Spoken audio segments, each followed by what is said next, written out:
नमस्कार दोस्तों पन्ना में इस वक्त मैं ऐसे समय पर पहुंचा हूं जब भगवान जगन्नाथ जी की रथ यात्रा शुरू हो रही है। दोस्तों आज 7 जुलाई है और आज से पन्ना में भगवान जगन्नाथ जी की रथ यात्रा शुरू हो रही है। और दोस्तों इस वक्त मैं उसी रथ यात्रा में जा रहा हूं। दोस्तों इस रथ यात्रा में जाने के लिए मुझे पहले प्राणनाथ चौक जाना होगा और दोस्तों प्राणनाथ चौक की दूरी मेरी धर्मशाला से मुश्किल से 100 मीटर है। दोस्तों इस वक्त मैं पन्ना के प्राणनाथ चौक पर पहुंचा हूं और दोस्तों भगवान जगन्नाथ जी की रथ यात्रा में जाने के लिए मुझे भगवान जगन्नाथ जी के मंदिर जाना होगा। और दोस्तों भगवान जगन्नाथ जी के मंदिर के लिए इसी प्राणनाथ चौक से ऑटो मिलेगा। चलिए दोस्तों चलते हैं। फाइनली दोस्तों प्राणनाथ चौक से लगभग 10 मिनट ट्रेवलिंग करके इस वक्त मैं जगन्नाथ मंदिर पहुंच गया हूं। चलिए दोस्तों मंदिर में प्रवेश करते हैं।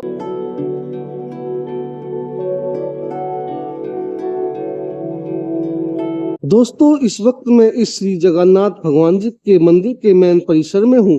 तो दोस्तों इस मंदिर का एक नज़ारा मैं आपको दिखाने की कोशिश कर रहा हूँ।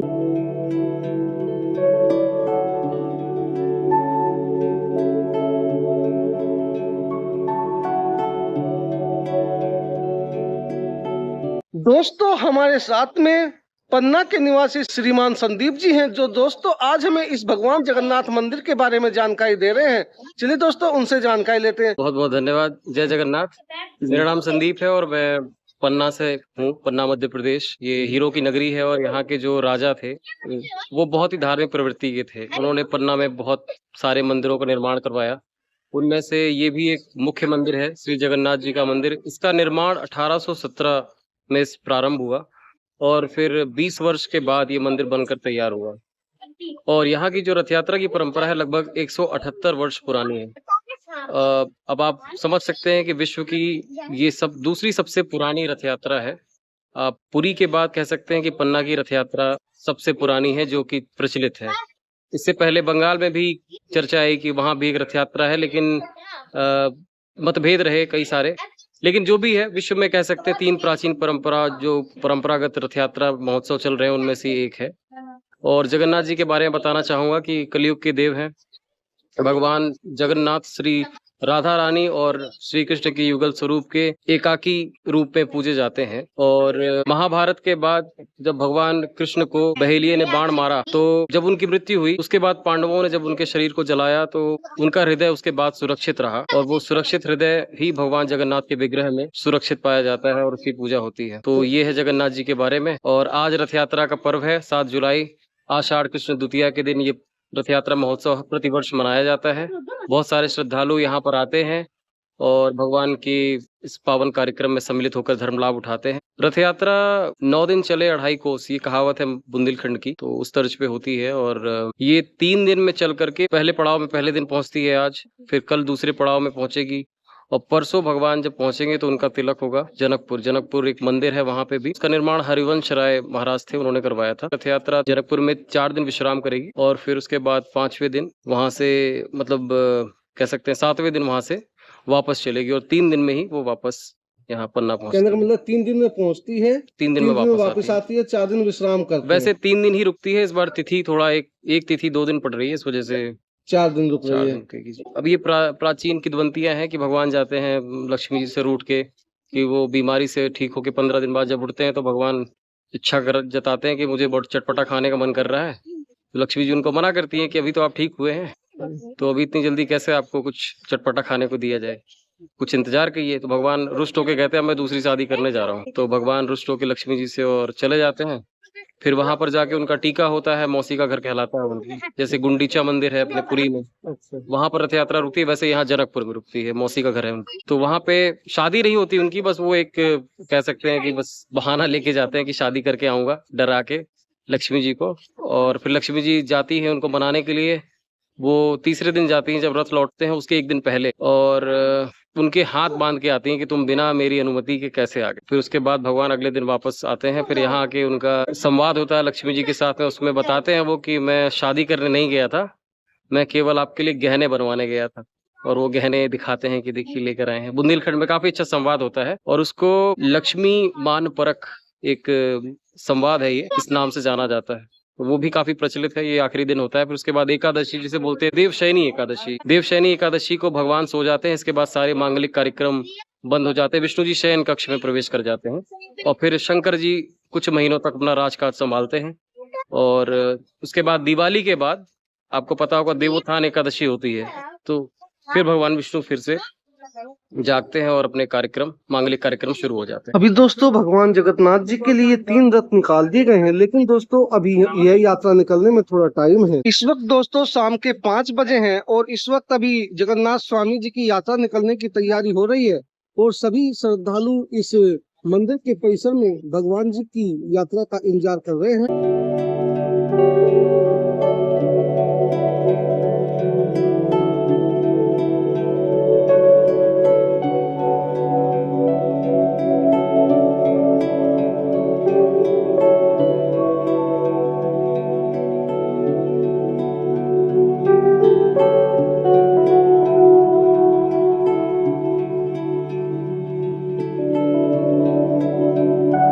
दोस्तों इस वक्त हम इस जगन्नाथ स्वामी जी के मंदिर में हैं और दोस्तों अभी यहाँ से यात्रा निकलेगी।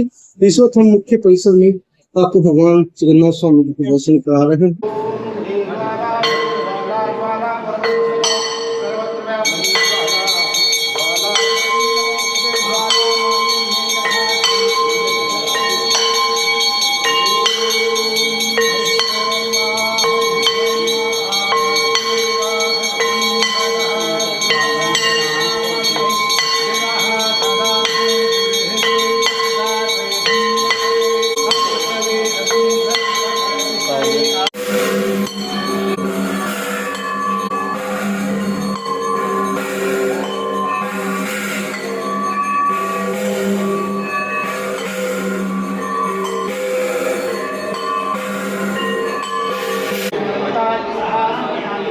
दोस्तों इस वक्त यहाँ पर भगवान जगन्नाथ जी का पूजन हुआ। अब ये यात्रा के लिए रथ यात्रा के लिए बाहर जाएंगे।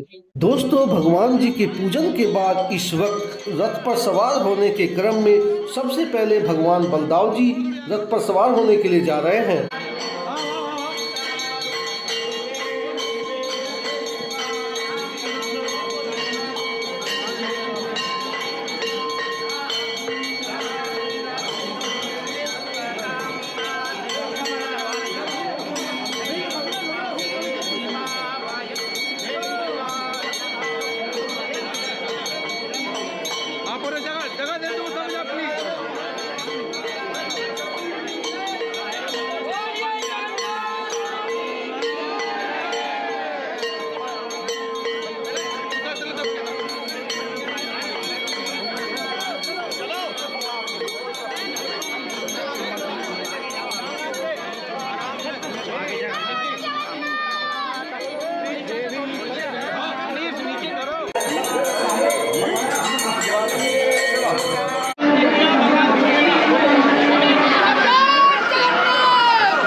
भगवान बलदाव जी के रथ पर सवार होने के बाद इस वक्त माता सुभद्रा जी रथ पर सवार हो रही हैं।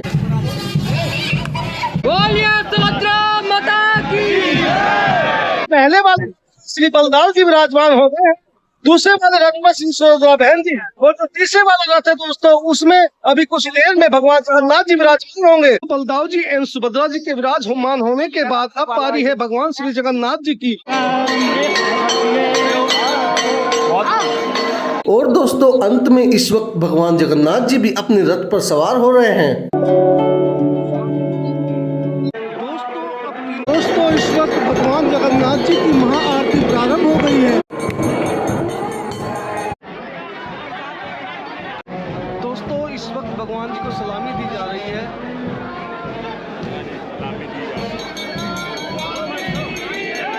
भगवान जी की आरती एवं सलामी के बाद बारी आती है इस यात्रा के शुभारंभ की। इस रथ यात्रा में सबसे आगे बलदाव जी का रथ रहता है, उसके बाद में माता सुभद्रा जी का एवं अंत में रथ रहता है भगवान जगन्नाथ जी का।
दोस्तों इस वक्त ये है जब श्री भगवान जगन्नाथ जी की यात्रा अपने पहले पड़ाव पुरुषोत्तमपुर में पहुंच चुकी है। और दोस्तों आज ये यात्रा यहीं रुकेगी और कल पुनः यहाँ से स्टार्ट होगी।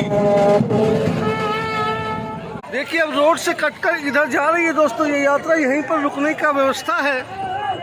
दोस्तों पुरुषोत्तमपुर के इस मैदान में आप देख सकते हैं यहाँ पर इन रथों को खड़े होने का इंतजाम किया गया है।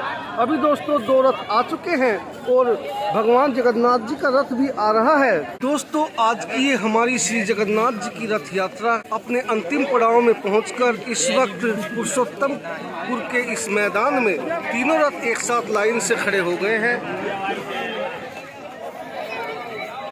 फाइनली दोस्तों इस वक्त हमारी आज की ये श्री जगन्नाथ स्वामी जी की रथ यात्रा पुरुषोत्तम पहुंच गई है और दोस्तों आज यहीं पर विश्राम होगा। इसलिए दोस्तों आज की यात्रा हमारी यहीं पर संपन्न होती है। इसलिए दोस्तों इस सफर को यहीं खत्म करते हैं और दोस्तों अब मिलते हैं यहाँ से आगे के सफर में। तब तक के लिए नमस्कार, जय हिंद, जय भारत।